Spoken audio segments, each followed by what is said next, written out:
सत्य क्या है जिसमें कोई छल कपट ना हो, छल कपट रहित सत्य। एक बार क्या हुआ, एक राजा के यहाँ एक मूर्ख पुत्र पैदा हो गया। पुत्र मूर्ख था तो राजा ने क्रोध में आकर के उसे अपने नगर से ही बाहर निकाल दिया। अब राजा का वह पुत्र जंगल में रहने लगा और उसने ये प्रतिज्ञा कर ली, ये संकल्प ले लिया।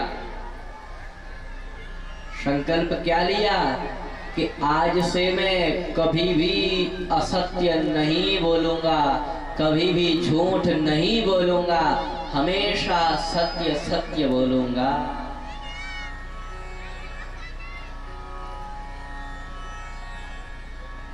एक बात कहूं, संकल्प तो महाराज हमने और आपने, संकल्प तो हमने और आपने भी लिया है, लेकिन हमारे संकल्प में और राजा के उस पुत्र के संकल्प में बहुत।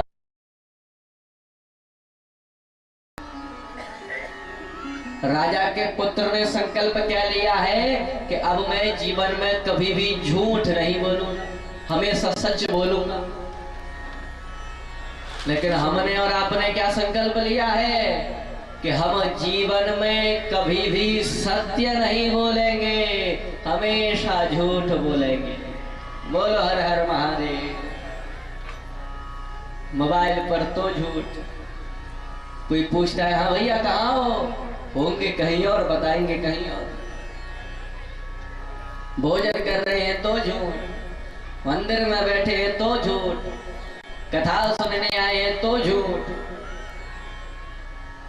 लेकिन राजा के पुत्र ने संकल्प यह लिया कि मैं जीवन में कभी भी झूठ बोलूंगा ही नहीं, हमेशा सत्य बोलूंगा।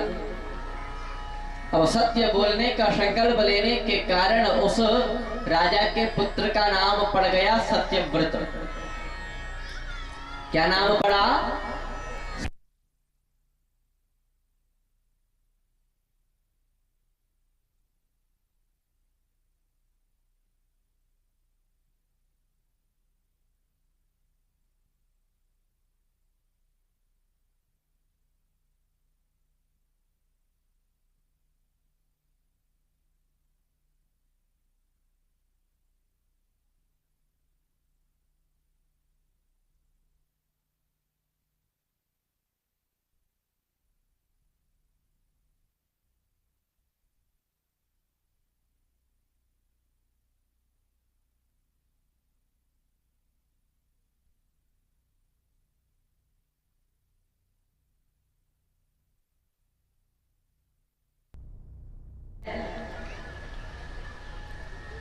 जिस सूकर में मैंने बाण मारा था, क्या आपने उस सूकर को देखा है?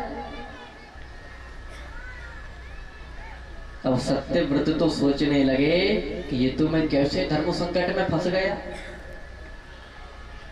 क्यों? क्योंकि अगर मैंने सच बोल दिया, अगर मैंने बता दिया कि वो शूकर झाड़ियों में छुपा है, तो ये बेचारा शूकर मारा जाएगा। कोई अपराध भी इसका नहीं है, कोई अपराध किया हो तो सोचा भी जाए, पर अपराध इसका कुछ है नहीं, बेचारा बेजुबान है, ये क्या अपराध करेगा।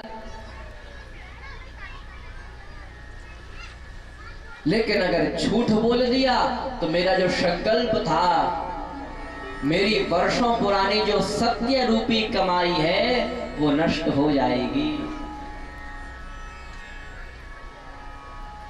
लेकिन तभी सत्यव्रत विचार करते हैं कि अगर किसी के सत्य बोलने से निरपराध व्यक्ति की मृत्यु हो जाए तो वो सत्य सत्य नहीं है। अगर किसी के सत्य बोलने से पति पत्नी में तलाक हो जाए, पति पत्नी अलग हो जाए, तो वो सत्य सत्य नहीं है। अगर किसी के सत्य बोलने से माता पिता से उनका पुत्र अलग हो जाए तो वो सत्य सत्य नहीं है।